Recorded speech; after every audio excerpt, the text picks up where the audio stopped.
All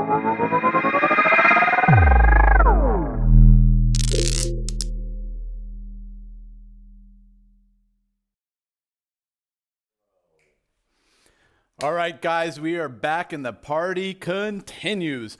Our next special guest is a board member of the African Union Task Force on Digital Trade and Transformation for Africa, advisor to President Premier of Bermuda and board member of the Government of Bermuda, global fintech advisor, also the chair of International Foreign Affairs Committee and senior regional advisor for Africa. Also, British Blockchain Association member, FinTech for Good senior advisor, women economic empowerment champion. Please welcome Michelle Chivunga. Michelle, thank you very much for being here today. Fantastic. No, thank you so much for having me. I hope everybody's doing well in these very difficult times and everybody's keeping safe. Thank you very much. Great You're very welcome. The floor is yours. Please take it away. Fantastic. Thank you so much. Yes, so sort of kick off, maybe the first slide, please.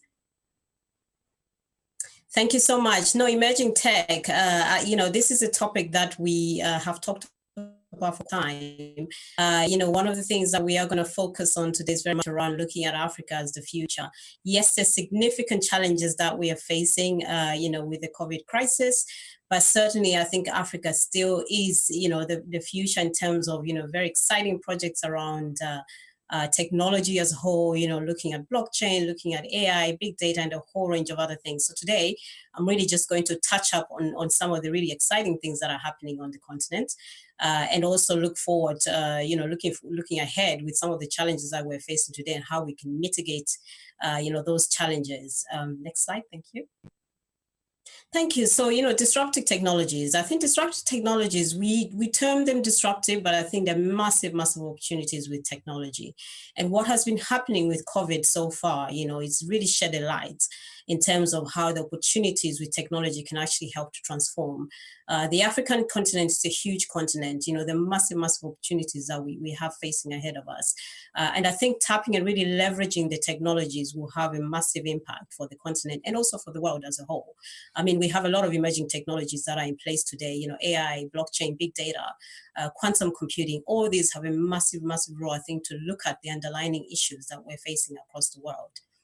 Next slide. I mean, the UK government has very much invested also quite heavily around, blockchain and other technologies as well. And I think it's the same in other parts of the world as well. But why Africa? Very, very good question. Why Africa?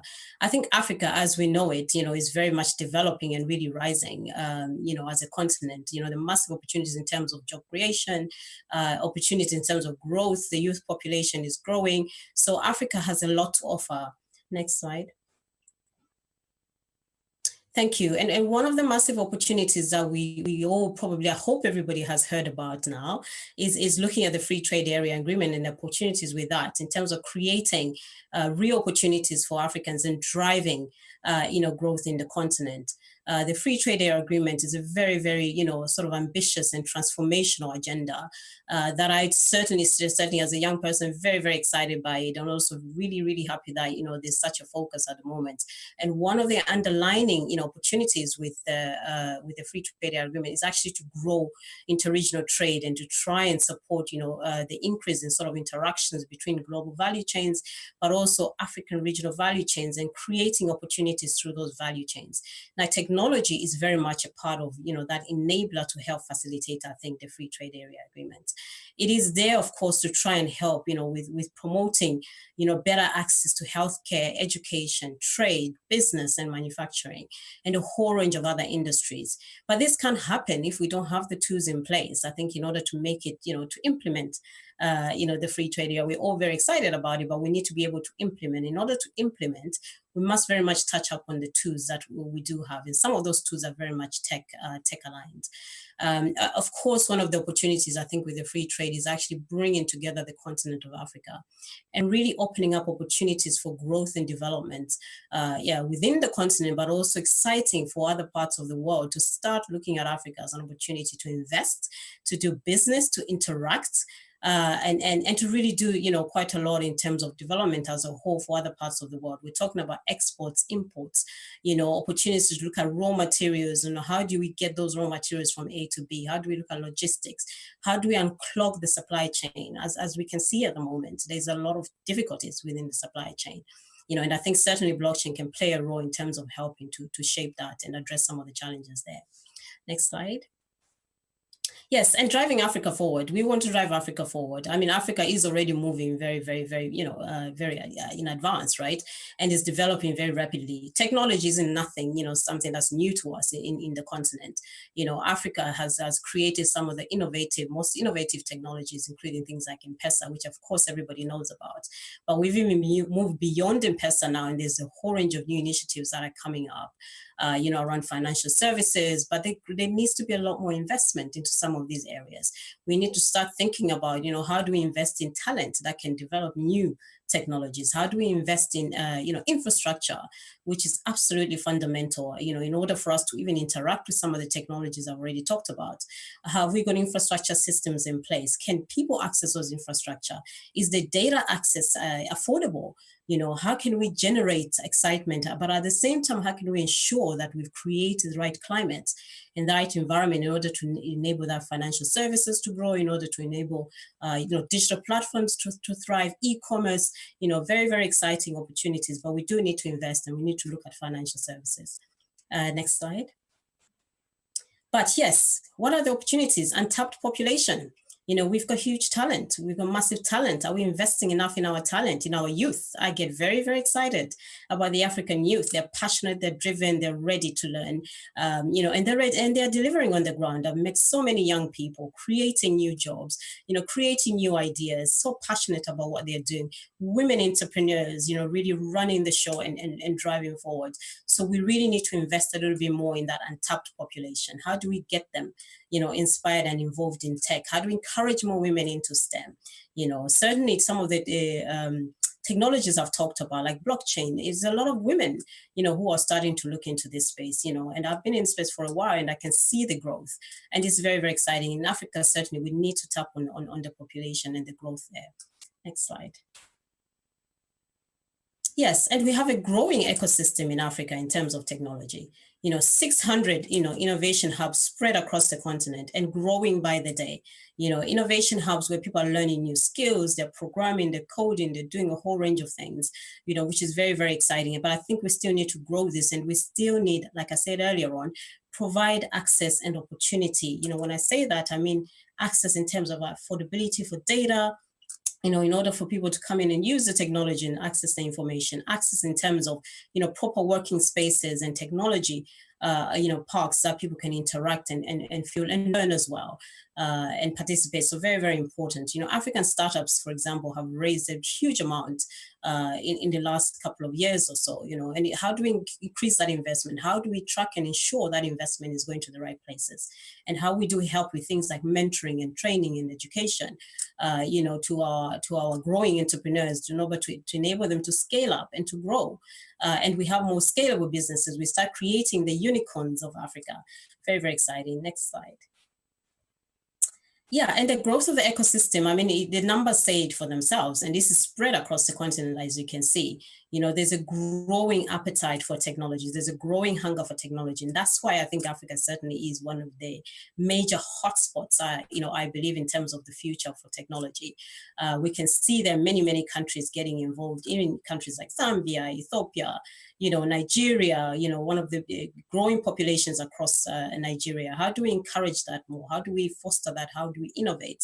How do we help these countries to grow and expand what they're doing so well already? We need investments, we need finance, we need to support the youth and other talent coming into the marketplace, but a very growing ecosystem and a strong one at that. Next slide.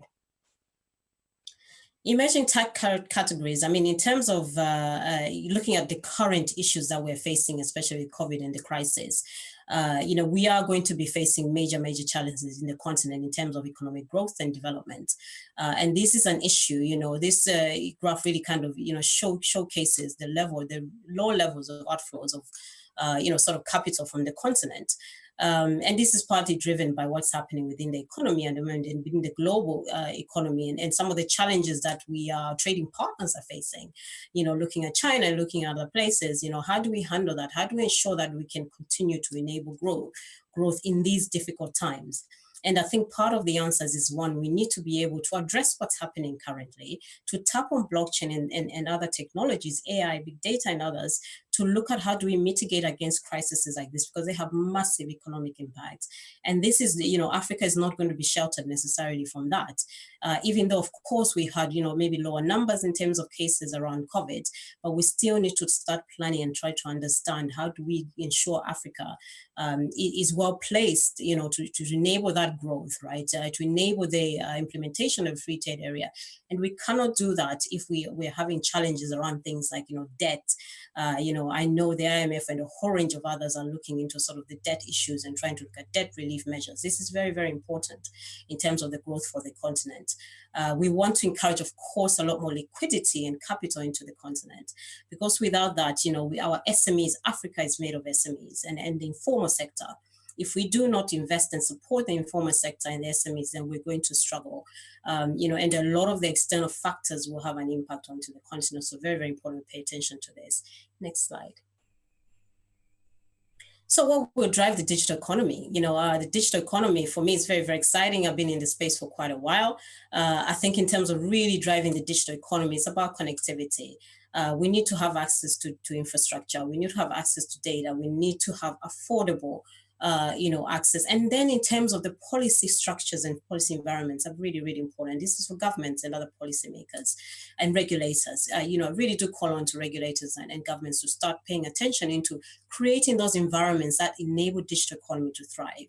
Without those regulations in place and really reasonable regulation, balanced regulation that enables innovation to foster will benefit any country. And with digital economy coming in and with opportunities with blockchain and a whole range of other things, we're creating opportunities to new markets. We're creating opportunities to access global value chains. So important that we start to create that environment. Next slide. And I talked about value in the last slide. I mean, value is important. How do we create value? How do we retain value in the continent? How do we retain wealth in the continent? And how do we drive wealth? How do we enable our youth entrepreneurs and SMEs to create wealth and retain the wealth? Very, very important. And one of the areas I certainly believe we're going to see a lot more growth is around digital assets and tokenization. When you start to tokenize real world assets and of value, then we are starting to create wealth and starting to retain wealth. The everyday man and woman and child, if they choose, they can have access to wealth and start creating their own value and start creating their own wealth, which is retained in the continent, which I do believe is very, very, very important. So these areas we're going to see a lot more of. And of course, what is really exciting as well, with the rise of DeFi and decentralized finance and opportunities to look at things like savings and loans, that are, placed onto the blockchain and a whole range of exciting products. I certainly think, we're going to see so much more exciting product services coming in, which will be beneficial for emerging markets and continents like Africa, where there are quite a few significant barriers around access to liquidity, and the challenges that SMEs and entrepreneurs face every day in terms of accessing that capital and liquidity to grow and scale. Next slide. So blockchain is a real big player, as I've mentioned already. Next slide. And investment, and I'll go through these slides very, very quickly in the interest of time. I mean, there's quite a lot of investments, as I said, in many areas of technology. The Internet of Things is going to play a massive role in future. We can see a huge amount of investment, 50 billion, connected devices by 2022 is being predicted. How are we interacting with those connected devices? How are we ensuring, that blockchain and the whole range of other technology are working in par? How do we look at standards? How do we look at governance? How do we look at, interoperability to ensure that we're starting to grow this industry and scale it up? Next slide. And blockchain, of course, has its benefits, which I have highlighted already. Especially I want to emphasize a bit more around the supply chain. Having been involved myself, trying to support countries with access to equipment and, protective equipment during COVID crisis and difficulties, massive challenges around trying to get the basic kits in place. Where do you source the material? How do you know that, the face masks that you have are not fake? How do you know, that the dealer you're dealing with is actually legit and honest, and how we track documentation. How do we ensure, the shipment of goods and services in time, and ensure that happens. Certainly, when you look at technologies like blockchain, they were made for things like this. It is blockchain's time right now to actually deliver on its promise. Deliver its promise on trust. We call ourselves as a trust machine, as a trust vehicle. Let us, as an industry, start to showcase this by actually in action and delivering solutions that we can implement across, and the continent is not different. Next slide. And of course, just to summarize, there are a number of, factors that I think we need to think about. Africa certainly is the future, in my view. It's a continent full of talent. It's a continent full of opportunities. It's an untapped market, especially in terms of digital and the digital economy. It is placing all the right policy frameworks and rules in place. Its leaders are actually starting paying attention to the more, really, important factors to drive the continent forward: the youth, the technology, and it's starting to support infrastructure. But the liquidity issue is still a massive, massive challenge for the continent. We need to start looking at liquidity. We need to start looking at building strong capital markets. And we really need to invest into technology. But the one thing that I have seen that is really missing across the world, and not just Africa, is that we're not investing enough in education. And we have seen already overnight how we've had to switch from, the traditional education to looking at virtual learning. We need to educate around technology. We need to educate around things like blockchain, and AI. And I'm not saying that because I'm in love of blockchain, but I just think it is so significant. Technologies like this, if we understood them better, by now we should have been using them, implementing them to deliver and also address crises like the COVID crisis. Next slide to conclude. Thank you so much. It's great being here, and it's been a real pleasure, and I'm happy to answer any questions that you may have. Michelle, that was a phenomenal presentation. I don't think anything gets me as excited as the potential opportunities in Africa, and over the course of the next few years, how exciting that landscape is going to be. We have quite a few questions, and we have a time for a couple of them. I have one personally myself because I'm very interested in the market and I want to ask some questions there. But first, we'll go to a couple of questions from our audience. Which African countries would you say are the most open to blockchain technology specifically? Sure. There's quite a few, actually, you'd be surprised. I have been very much, sort of engaging with countries like Rwanda, Nigeria, Kenya, Uganda, Zambia, Ethiopia as well. So there's quite a lot of African countries. Ghana is doing some exciting stuff as well. So there's quite a few, actually, and I'm really, really proud to see that. And there's really the openness at the moment, even from regulators and government, to say, look, let's understand this space, and let's see what we can do in order to leverage technology to support the countries. But there are actually several countries. Zimbabwe is another one, and it's spread across the continent. Egypt, Morocco. There's so much happening, I think, around this space, and we're seeing early signs of, sort of genuine interest around things like even new products and services like DeFi and, digital currencies as well, a hot topic at the moment, where we're starting to talk with a lot of governments and central banks, who are very, very interested in the space. And of course, at the moment, with what's happening with COVID, cash isn't necessarily, the big debate at the moment. Printing money is not sustainable, in my view. We need to start looking at other avenues of finance, and trying to support this and understand this. And don't get me wrong, we obviously do have to look at the regulation side of things as well. Amazing. Great answer, and very, very happy to hear some of the countries you mentioned there. With the project that I lead, it's really an initiative, Tech for Good. We employ many, many thousands of people globally, and we make payments in cryptocurrencies. It has to do with structuring data. We have an officially partnered with the United Nations, so we kind of have a nice partner to go into these regions. But for the other projects, because the United Nations partnership took forever to make happen, for projects that are looking to go into Africa and go into some of the countries that you mentioned, do you know any resources or organizations or people that you can name drop here right now that might be able to help these projects get some traction and maybe learn about the environments there and the markets there and the potential? Sure, absolutely. I mean, gosh, there's so many groups. I mean, I'll start off with, looking, for example, even the African Union, have a youth group there as well, where they're setting up a lot of exciting initiatives at the moment. The African Development Bank is very, very supportive in terms of funding and have done some amazing, sort of investment into this space, as well as looking into how they can support entrepreneurs. You're looking at Afrimix Bank as well, who are very, very involved in terms of supporting and giving access. I know, the traditional sort of crypto businesses like Binance or in Africa, Google is supporting. But in terms of real African, fintechs as well, who are doing so many things, Kuva Cash, Bidland, there's quite a lot, I think, but when you, depending on the country that you're going to, what I would advise people who want to enter into the African space is you really have to understand, how business is done in Africa. And if you don't, then, we are, of course, even my company, Global Policy House, we're very much investing in supporting people from other parts of the world, the diaspora, to come and start investing back into their countries, because this is very, very needed. We need to build capacity as well in order to, to deliver what I've been talking about. And there are many, many organizations that are there and ready to support and guide that process, right? We're looking at, Bitcoin events I just did in South Africa, for example, recently I was speaking there.